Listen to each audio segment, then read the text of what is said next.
History.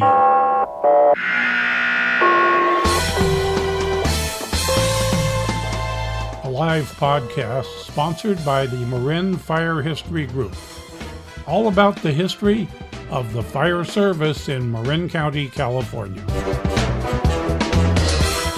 And now your host, retired Fire Chief Bill Lellis.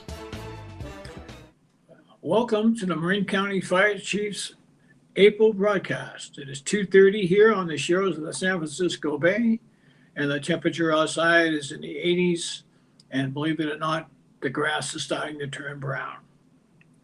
Do not adjust your desktop images. The wrinkles you see are on this side of the camera. Our producer, Dan, has been doing his best to alleviate that, but to no avail. So we will have to move forward. The first thing I thought we'd do today is answer the questions we posed in the past couple of blogs. So the first one has to do with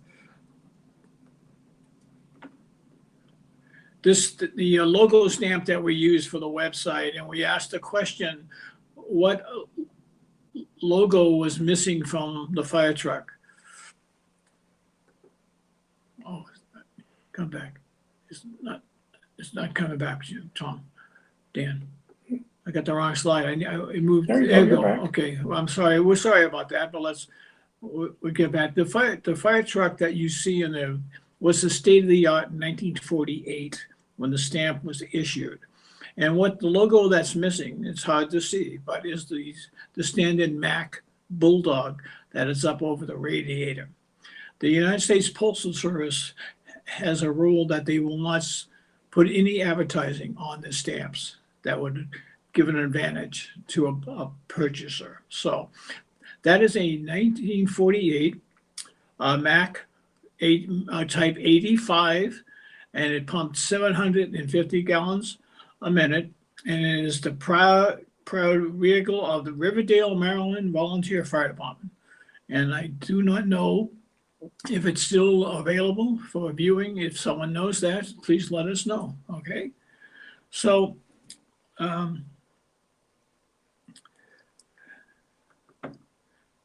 here's a map of Marin County, and we thought we'd kind of talk about where we are in Marin County. And Marin County is just north of the San Francisco Bay, the old Golden Gate Bridge, north end of the bridge, anchored in Marin County.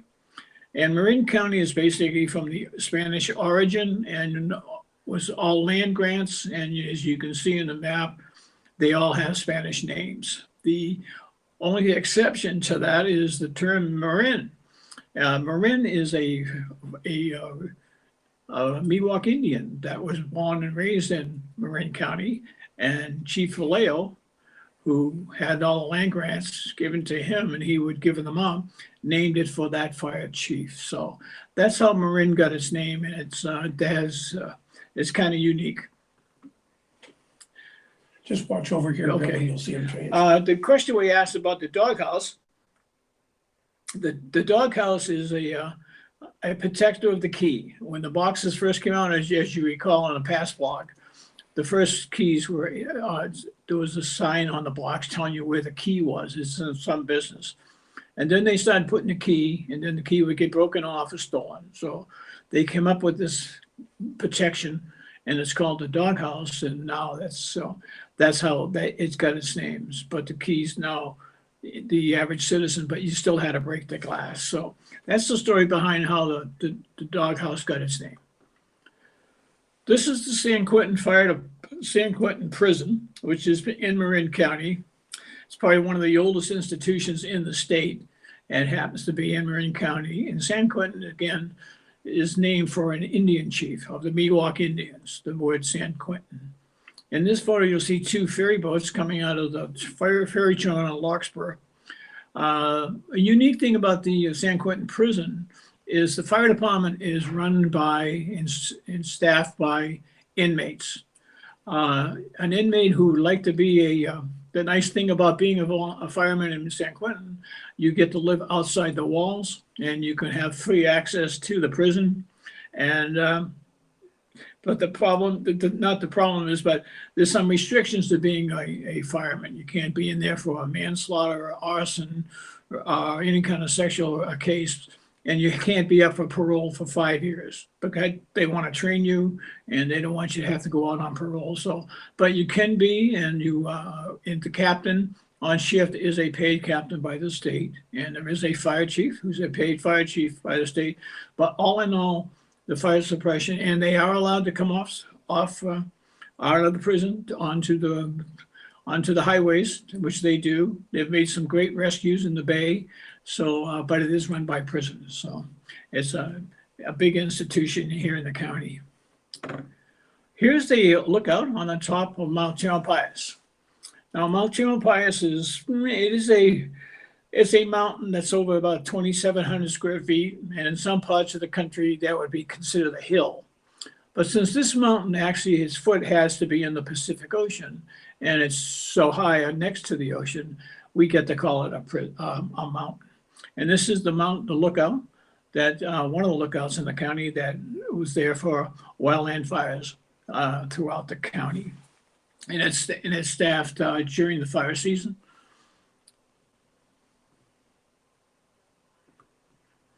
Years ago, Marin County was the place to come to from the city.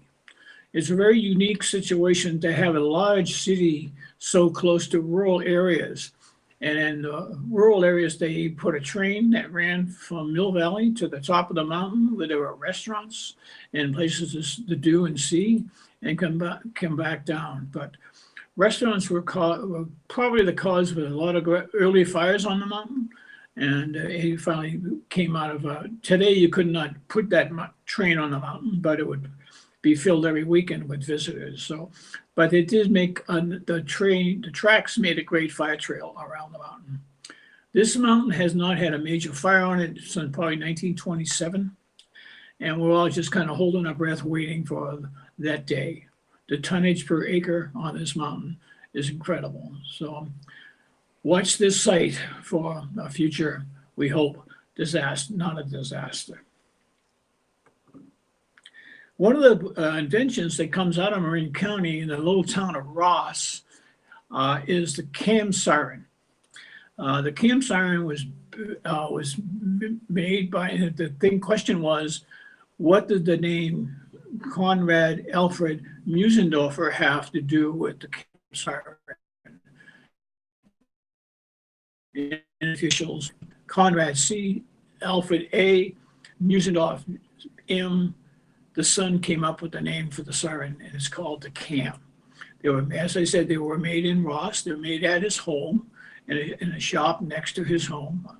And his father, who Conrad Alfred, was a famous architect. And later on, we'll show one of his buildings that withstood the earthquake of '06. And that's what he's famous for.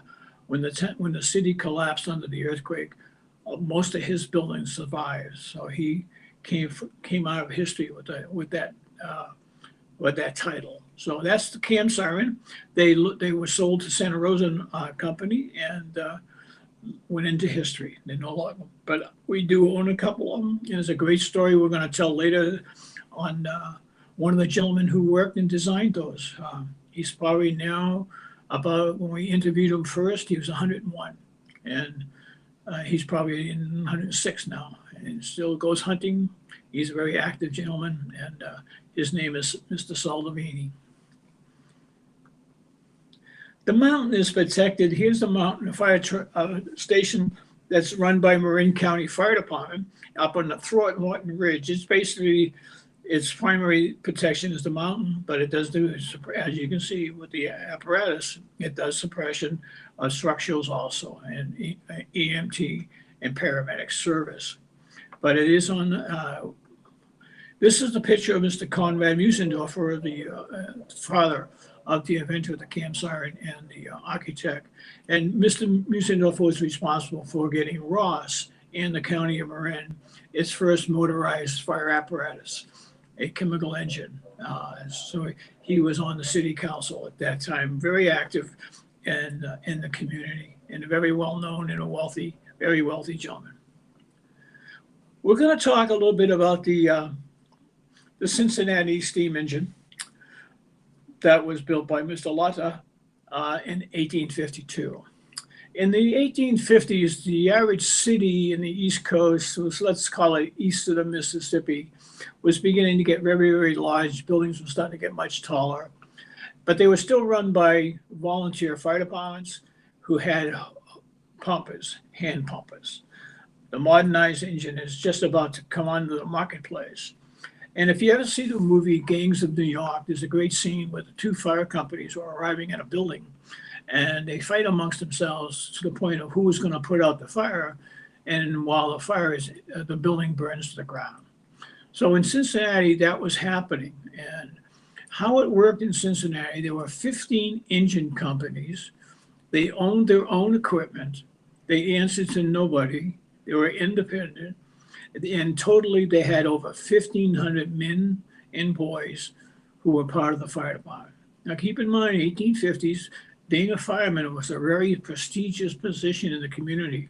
There were very few civic organizations you could join, and people would wait years to become volunteers just for the fact of wearing that bib coverall and the overalls and so forth. So with that riots going on in Cincinnati, a number of the citizens decided to ask a gentleman by Mr. Latte if he could build a steam fire truck. And he took on the bid for $8,000. And for $8,000 in March of that year, he started building the first fire engine steamer. And on January 1st, 1853, he tested, with a large crowd, he tested that piece of apparatus. I'm going to go back. Sorry for that. Go back. So what happened with this thing, I'm spending so much time explaining this steam engine. This particular steam engine has such a significant role in the history of the fire service.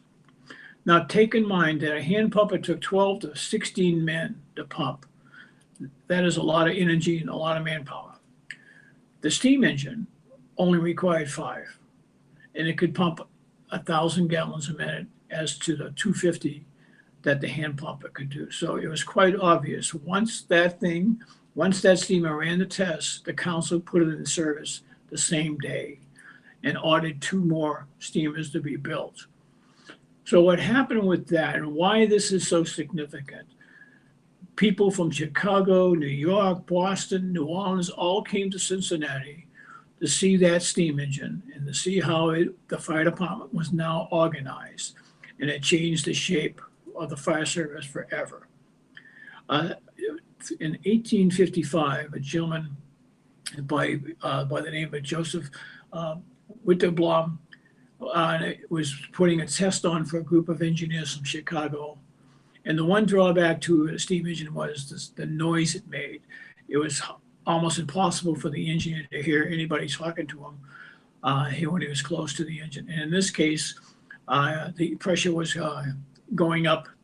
The citizens were yelling at him and by the time he heard the citizens and shut the engine down, it exploded, killing him and injuring about a dozen other people and breaking windows for half a mile away. So it was a sad note, but the significance is the engine changed the fire service as we now know it.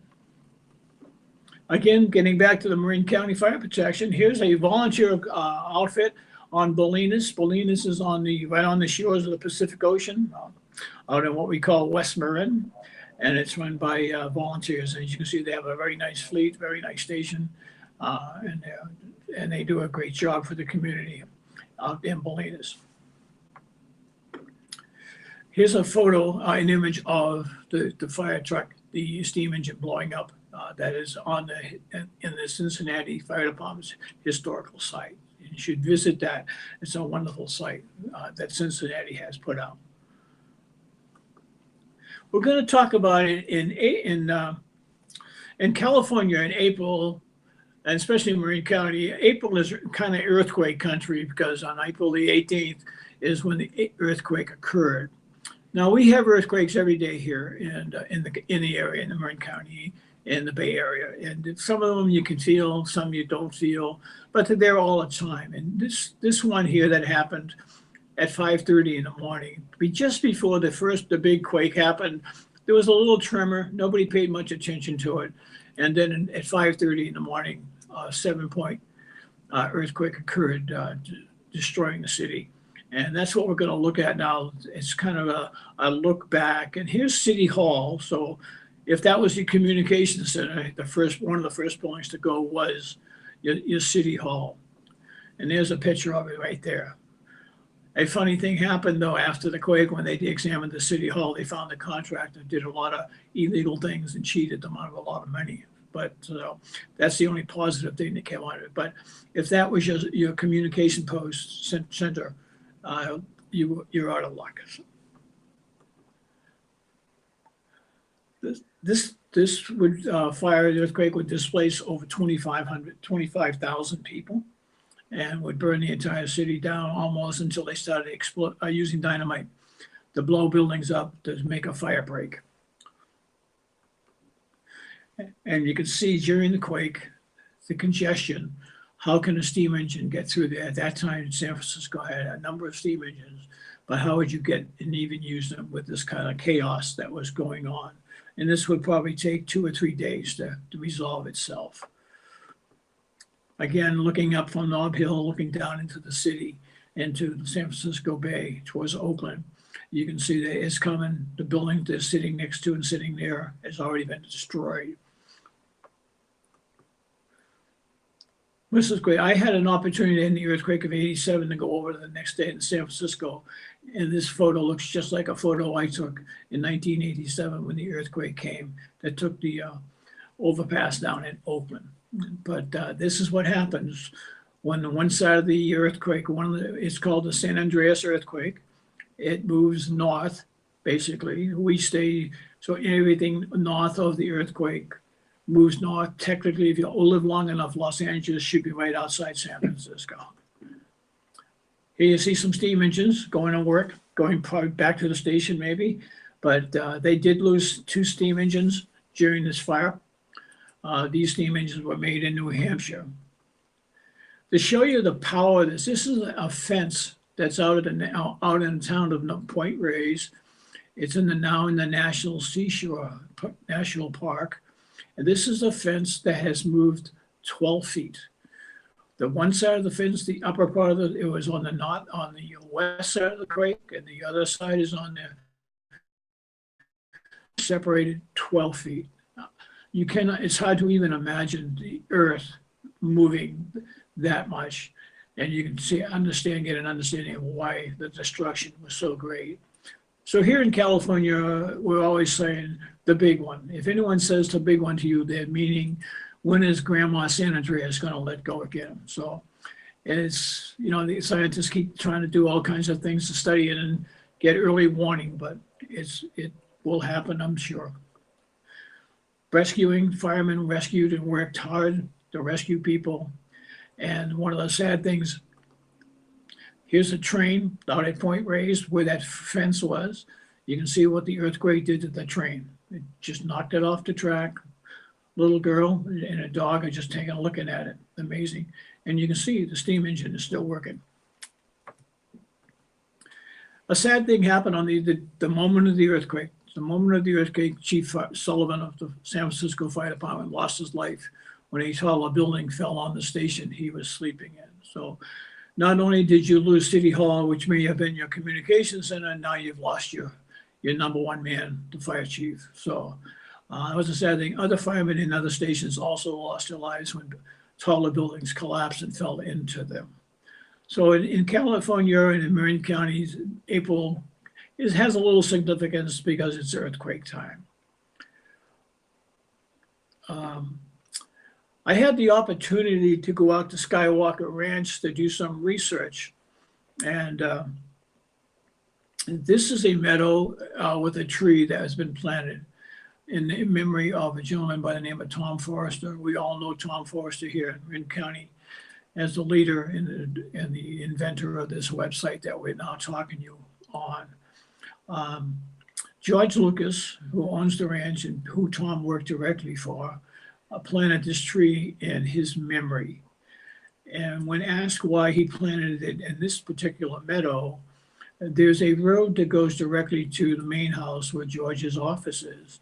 And the answer to the question was, when I go to work, I want to drive by this and think of Tom. And that's a wonderful moment in time to see this tree.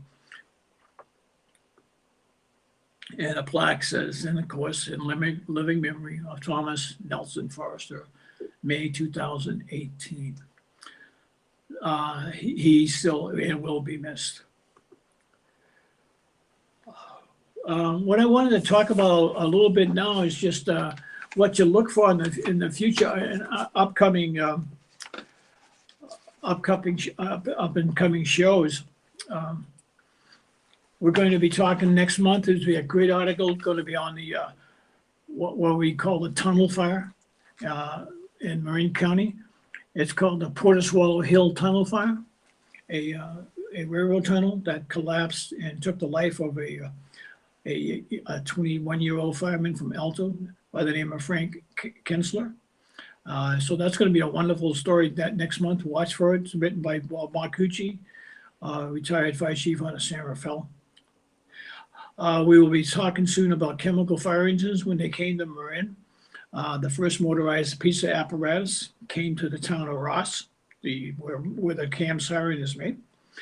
You're going to see the College of Marin fire, the gym fire in 1963. That was a wonderful article written by retired fire chief Paul Smith. We look forward to that. I would ask the question again. I keep on asking the question out there to the guys who are going to be viewing this. We need your participation. We need your input. So let me just pose some questions to see if you could help us out here.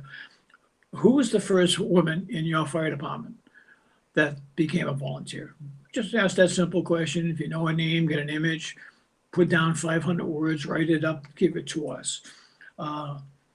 When did you receive your first triple combination pumper? What year? 1945, 48? When did you see that? Yeah. Again, just look at it, get some pictures. You might have some pictures, write it up. Who was your first fire chief? So there's a lot you could help us with. But again, I wanted to close this show with Tom's tree. And again, I want to thank him. It was a joyous day to drive out there and take these pictures and think of Tom, and it'll always be there forever. So with that saying, let's end the broadcast now. We hope you have you enjoyed it. Until next time, and Bill Lellis, on behalf of the Marin County Fire Chiefs, signing off. And remember to try to and keep them small. Thanks for watching. Bye. Bill, can I butt in just a Yeah, second? jump in. Couple of things. We're Yeah. putting the email address on your screen right now. Okay. If you have questions for Bill or for Chief Marcucci or for me, Yeah. whomever, email them. They'll get back to you, or Chief Lellis will answer them here on the program. Okay, want me to say that? I'm saying it. I'm on real time Oh, right okay. now. Oh, good. So you have, Very you good. have my There we go. face right There you there. go. Yeah. Okay? And And ankles. anybody interested in joining Bill, starting next month, the month of May, he will have a guest on each of these programs. Interested in being a guest? Have a suggestion for a guest? Let us know. Use that email address. And Bill, that's a great job. Great what you did with Tom Forster. Thank you. I'm going to give it back to you to say goodbye, and away we go. Thanks again. All right. Well, there you have it. They've got to see our producer, director, Dan White, who runs the website for us and he's from Marin County. We are broadcasting from his home here in San Ramon. But he's, again, Drake High School graduate. We'll say that much for him. As you can see, he's in search of hair also. So if anyone finds hair, please contact Dan as soon as possible. Okay, with that said, again, let's enjoy yourself, have a good life, and keep it small. Goodbye.